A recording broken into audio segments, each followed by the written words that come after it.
اللہ تعالیٰ فرماتے ہیں وَاذْكُرُوا، تم یاد کرو اس وقت کو، اذ انتم قلیل، جب تم تھوڑے تھے، مستضعفون فی الارض، زمین میں بڑے کمزور تھے، تخافون، تم تو ڈرتے تھے، ان یتخطفکم الناس، کہ انسان تمہیں کہیں اچک نہ لے، فآواکم، اللہ نے تمہیں ٹھکانہ دیا، وأیدکم بنصرہ، اپنی مدد سے اس نے تمہیں مضبوط کیا، ورزقکم من الطیبات، کھانے کو اس نے تمہیں طیب چیزیں دی، لعلکم تشکرون، تاکہ تم اللہ کا شکر ادا کرو۔ تو کمزور تھے، اللہ نے کمزوروں کو قوی بنا دیا۔ اس لیے میدان بدر میں اللہ رب العزت نے دکھا دیا کہ دیکھو کامیابی میری مدد کی وجہ سے ہوتی ہے۔ چنانچہ نبی علیہ الصلوۃ والسلام صحابہ کو لے کے نکل پڑے۔ ان کا تو ماحول ایسا تھا کہ ہر بندے کے ہاتھ میں تلوار ہوتی تھی، اور اس کی دلیل یہ ہے کہ جب عمر لانو تلوار لے کے نکلے کہ میں اپنی بہن کے گھر جاتا ہوں اور دیکھتا ہوں کہ میرا بہنوئی اور بہن مسلمان کیسے ہو گئے، نہ وہ نکلے تھے کہ میں نبی علیہ الصلوۃ والسلام کو جا کے تلوار سے کام تمام کرتا ہوں تاکہ یہ قصہ ہی ختم ہو جائے، یہ ارادہ لے کے نکلے تھے۔ تو راستے میں ایک اور صاحب تھے حضرت سعید رضی اللہ تعالیٰ، ان سے ملاقات ہو گئی۔ انہوں نے کہا عمر کہاں کا ارادہ ہے؟ کہنے لگے یہ ایک مسئلہ بنا ہوا ہے کئی دنوں سے، تو میں اس کو حل کرنے جا رہا ہوں۔ جب انہوں نے سنا تو انہوں نے کہا کہ تو پہلے گھر کا مسئلہ تو حل کر، تیری تو بہن بہنوئی خود مسلمان ہو گئے۔ تو اتنا غصہ آیا کہ تلوار نکال لی۔ تو کتابوں میں لکھا ہے کہ جب انہوں نے تلوار نکال لی تو آگے انہوں نے بھی تلوار نکال لی۔ اب بتائیں، یہ تو بھائی ارادے سے جا رہے تھے نا تلوار لے کے کوئی کام کرنے کے لیے، وہ کیوں تلوار لیے پھرتے تھے؟ کلچر ایسا تھا، ہر بندے کے ہاتھ میں ہر وقت تلوار ہوتی تھی، ان کو اپنا دفاع کرنا پڑتا تھا۔ قبیلوں کی دشمنیاں ہوتی تھیں جو سینکڑوں سال چلتی تھیں، تو بندے کو ڈر ہوتا تھا کہیں مجھے کوئی میرا دشمن جو ہے نشانہ نہ بنائے، تو ہر بندہ اپنے پاس تلوار رکھتا تھا، ہر گھر میں تلوار ہوتی تھی۔ تو اگر نبی علیہ الصلوۃ والسلام نے جانا ہی تھا اور قافلے کو لے کے جانا تھا، تو یہ کیسے پاسبل ہے کہ پورے قافلے کے پاس دو تلواریں؟ یہ تو سمجھ میں بات نہیں آتی۔ تلواریں تو ان کے ہاتھوں میں ہر وقت ہوتی تھیں، وہ نہتے کیسے تھے؟ اس لیے کہ نبی علیہ السلام نے ان کو بتایا ہی نہیں تھا کہ ہم کہاں جا رہے ہیں، بس کہا تھا چلو چلو۔ چنانچہ ایک صحابی تھے، ان کا اللہ کے نبی یہ میرا گھر ہے، میں تلوار لے لوں؟ فرمایا اچھا تم لے لو۔ دوسرے نے کہا اے اللہ کے نبی میرا وہ گلی کے نکر پہ گھر ہے، لے لوں؟ فرمایا نہیں چھوڑو چلو۔ تو ان کو تلواریں بھی نہیں لینے دی، اور نہتے جب وہ آئے اور انہوں نے آ کے میدان بدر میں کفار کو دیکھا، وہ 1000 تھے، کہاں 313 اور کہاں 1000، یعنی 3 گنا سے بھی زیادہ۔ اور دیکھا کہ وہ تو لوہے میں ڈوبے ہوئے، زرہیں پہنی ہوئی ہیں، اپنے آپ کو انہوں نے سیکیور کیا ہوا ہے، اور تلواریں بھی ہیں، نیزے بھی ہیں، تیر کمان بھی ہے۔ تو صحابہ کو تو دیکھتے ہی یہ حال ہو گیا تھا کہ ہم تو موت کے منہ میں دھکیلے گئے، کأنما یساقون الی الموت وہم ینظرون۔ صحابہ کی یہ کیفیت تھی، لگتا تھا کہ ہم بس موت کے منہ میں چلے گئے، ہمیں تو یہ ہڑپ کر جائیں گے، یہ حال تھا صحابہ کا۔ اس لیے نبی علیہ الصلوۃ والسلام نے رات کو پھر اللہ تعالیٰ کے سامنے لمبا سجدہ کیا اور دعا مانگی، اور دعا مانگتے ہوئے کہا اللہم ان تہلک ہذہ العصابۃ لا تعبد بعد اليوم، اے اللہ اگر یہ گروہ ہلاک ہو گیا پھر اس کے بعد دنیا میں تیری عبادت کرنے والا کوئی نہیں بچے گا۔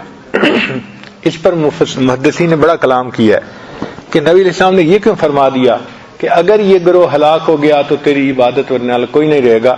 ان کا اصل بات یہ تھی کہ نبی علیہ السلام نے خود کو اس گروہ میں شامل فرمایا تھا، اور واقعی اگر نبی علیہ السلام خود گروہ میں شامل ہوں اور وہ گروہ ہلاک ہو جائے تو پھر اللہ کی عبادت کون سکھاتا؟ تو ایسی دعا مانگی کہ صدیق اکبر عنہ کھڑے تھے پہرے پر، ان کے دل کو تسلی ہو گئی، اور انہوں نے کہا اے اللہ کے نبی صلی اللہ علیہ وسلم آپ سر اٹھا لیجئے، اللہ تعالیٰ ضرور مدد فرمائیں گے۔ یہ ہوتی ہے دعا کہ ایسی دعا مانگے کہ سننے والے کا دل مطمئن ہو جائے کہ یہ دعا ضرور قبول ہوگی، اور واقعی پھر اللہ تعالیٰ کی مدد آئی۔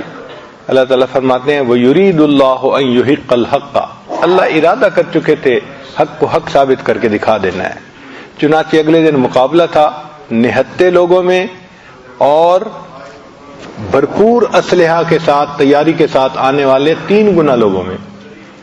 اگر ادھر بھی اسلحہ ہوتا ادھر بھی اسلحہ ہوتا تو دنیا کہتی یہ لوگ زیادہ ماہر تھے تلوار چلانے کے اس لیے جیت گئے.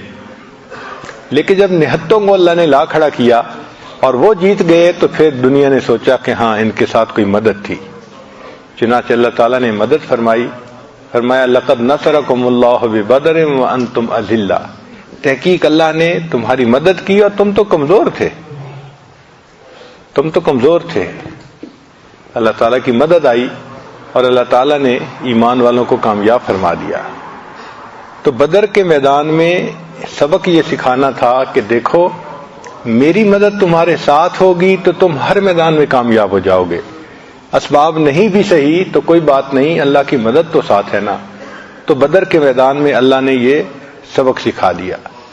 پھر احد کے میدان میں اللہ نے ایک دوسرا سبق سکھایا. اس میں کیا ہوا کہ نبی علیہ السلام نے کچھ صحابہ کو ایک پہاڑی پر تعینات کر دیا. فرمایا کہ بھئی ادھر پکے رہو تاکہ دشمن پیچھے سے حملہ نہ کر سکے.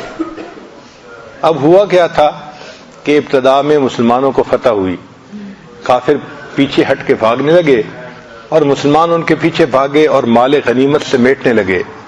جب سب نے دیکھا کہ مسلمان کامیاب ہو گئے ان کو بھگانے میں تو انہوں نے سوچا کہ بھئی ہمیں بھی چاہیے کہ ہم باقی مسلمانوں کی مدد کریں.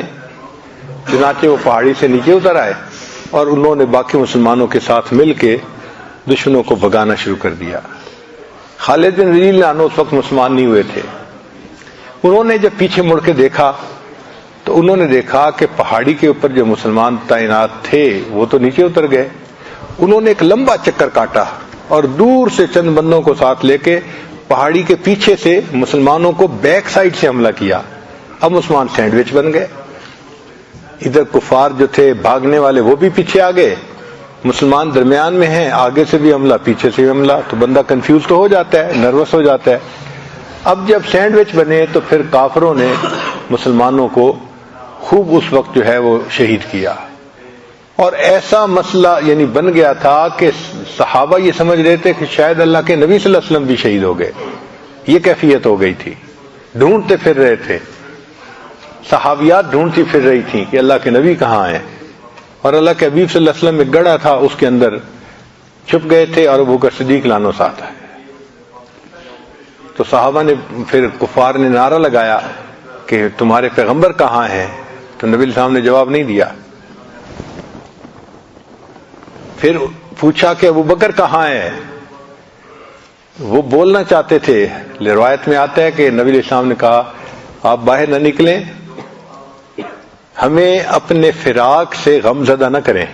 یہ الفاظ تھے نبی علیہ السلام کے کہ ابو بکر ہمیں اپنے فراق سے غم زدہ نہ کریں.